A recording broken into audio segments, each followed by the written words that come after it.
This is a look at the genuine Gerber 95-154 SafeTemp II cartridge.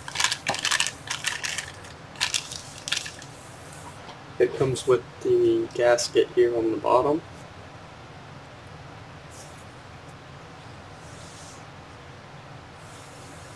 This is the control cartridge. It's about 2.5 inches in height. This is for the 95-154 shower valve.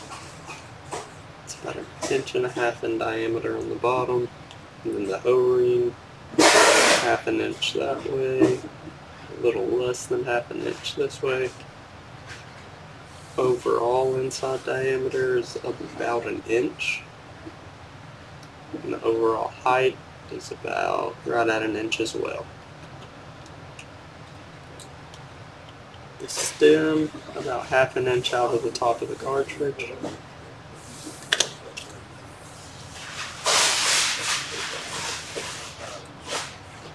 And once again, this is the genuine Gerber 95-154 SafeTemp II cartridge.